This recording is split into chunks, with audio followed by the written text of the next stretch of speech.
నేనైతే ఒకటైతే నేను విమర్శించాను గానీ, నేను ఇందాకడ ఫస్ట్‌లో నేను చెప్పాను. మనం ఏదైనా ఒక బాధ్యత తీసుకున్నారు. ఎమ్మెల్యే పోస్ట్‌లోనో, ఎంపీ పోస్ట్‌లోనో ఉన్నాం.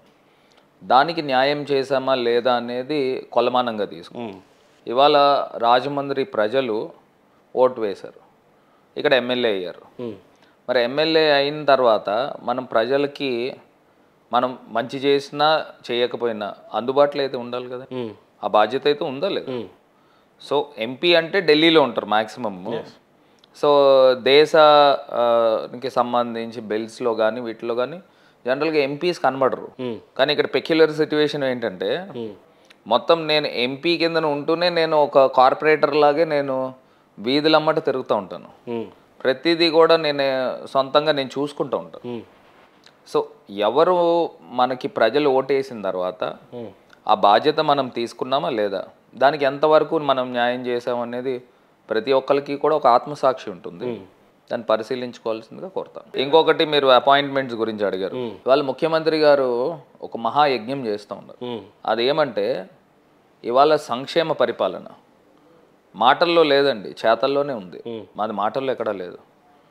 బీసీ, ఎస్సీ, ఎస్టీ మైనారిటీలకి ముఖ్యమంత్రి గారు గర్వంగా చెప్తున్నారు, నా ఎస్సీ, నా బీసీ, నా మైనారిటీ, నా ఎస్టీ అని డైరెక్ట్గా చెప్తా ఉన్నారు. అలా చేస్తూనే వాళ్ళు ఆ నాయకులకు కానీ ప్రజలకు కానీ అందిస్తూ ఉన్నారు. ఇవాళ 100% బడుగు బలహీన వర్గాలు ఆంధ్రప్రదేశ్లో ఉన్నారు. వీరందరికీ కూడా ఇవాళ చేయూత పథకం తీసుకోండి, డ్వాక్రా రుణమాఫీ తీసుకోండి, లేకపోతే అమ్మఒడి పథకం చూసుకోండి, మీకు ప్రెగ్నెంట్తో ఉన్న లేడీస్ దగ్గర నుంచి, పిల్లలు పుట్టిన దగ్గర నుంచి, వృద్ధుల దాకా, అవ్వాతాతల దాకా ఇవాళ జగన్మోహన్ రెడ్డి గారు పథకాలు పొందని వాళ్ళు అంటూ లేరు. పేదరికం ఒక్కటే అర్హత. గతంలో మీరు విన్నట్టయితే చంద్రబాబు నాయుడు గారు ఏమనేవారంటే, నేను వేయించిన రోడ్ల మీద నడుస్తున్నారు, నేను కట్టించిన టాయిలెట్లు వాడుకుంటున్నారు, నేను కట్టించిన డ్రైన్లు వాడుతున్నారు, నాకు ఎందుకు ఓటేయరు అని చెప్పి బెదిరించిన సందర్భాలు. జగన్ అన్న ఏం చెప్తా ఉన్నారు, నాకు ఓటు వేసినా వెయ్యకపోయినా కొలమానం ఒకటే, పేదరికం. ఆ పేదరికంలో ఉంటే ఖచ్చితంగా సంక్షేమ పథకాలు ఇవ్వాల్సిందే. అయితే ఖచ్చితంగా మీరు వివక్ష చూపించను అని అంటున్నారు. 100% జగన్మోహన్ రెడ్డి గారు వివక్ష చూపించారు. నేను ఒకటి చెప్తాను, ఏ నాయకుడి మీద చూపించారు? నేను ఒకటి చెప్తాను మహేందర్ గారు. జగన్ అన్న, నేను ఇవాళ చెప్తున్నా, ఆంధ్రప్రదేశ్ రాష్ట్రంలో 31 లక్షల మందికి ఇళ్ల స్థలాలు ఇచ్చారు కదండి. అందులో తెలుగుదేశం పార్టీ కార్యకర్తలు ఎంతమంది ఉన్నారో మీరే లెక్కేసుకోండి. నన్ను లిస్ట్ తీయమంటే నేనే లిస్ట్ తీస్తా. ఇవాళ అమ్మఒడి పథకం పొందిన వాళ్ళు, నేను రాజమండ్రి నుంచి కావాలంటే తెలుగుదేశం పార్టీ, మీ పార్లమెంట్ సెగ్మెంట్లో 7 కాన్స్టిట్యున్సీలు ఉన్నాయి, ఎన్ని ఇల్లు కట్టించారు మీరు? అదే నేను చెప్తున్నా. ఇప్పుడు తెలుగుదేశం పార్టీ సభ్యత్వం ఉన్న వాళ్ళు లిస్ట్ తీస్తాను. వాళ్ళు ఒక్కొక్కళ్ళు ఎన్నెన్ని పథకాలు తీసుకున్నారు. మీరు ఇళ్ల స్థలాలు ఇస్తున్నారు కానీ ఇల్లు కట్టుకోవడానికి డబ్బులు ఇవ్వట్లేదు అని చెప్పి ప్రధానమైన విమర్శ కనిపిస్తుంది కదా. నేను ఒకటి చెప్తున్నాను, Telugu Desam party TIDCO houses is not Chandrababu Naidu houses కాదు, it's government of India project. TIDCO అనేది ఇప్పుడు మీకు ఆంధ్రప్రదేశ్లో నాకు తెలిసి 2 లక్షలు 2.5 లక్షల హౌసెస్, టిట్కో హౌసెస్ కట్టి ఉంటారు.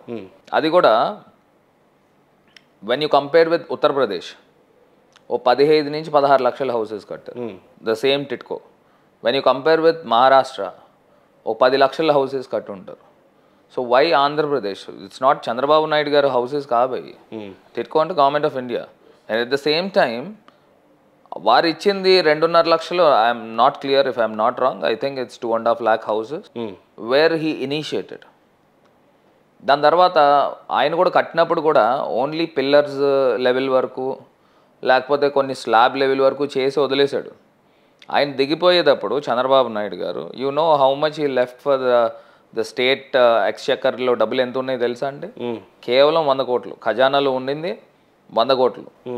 ఆ నెలకి శాలరీస్ పే చేయాలన్నా, లేకపోతే అవ్వాతాతలకి పెన్షన్స్ ఇవ్వాలన్నా సుమారుగా 8,000 కోట్ల రూపాయలు అవసరం ఉంది.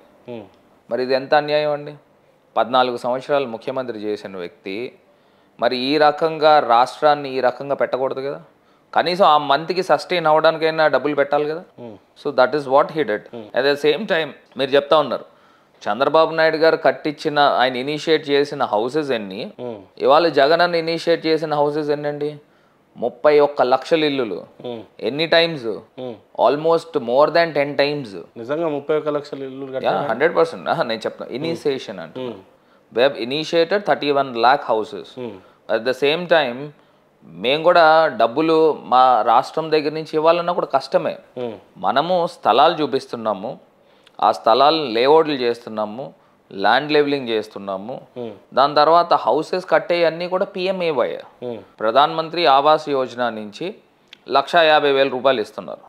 బట్ ముఖ్యమంత్రి గారు on special request to the prime minister మనకి అలాట్ చేసింది 1,80,000 రూపాయలు. అది కూడా మనం 20 లక్షల హౌసెస్కి మనకి శాంక్షన్స్ తీసుకుంటున్నాం. సో ఫస్ట్ ఫేజ్లో ఐ థింక్ మనకి ఇచ్చిన 7-8 లక్షల హౌసెస్కి ఫండ్స్ రిలీజ్ చేశారు. దాని ప్రకారంగానే మనము నిర్మాణం జరుగుతుంది.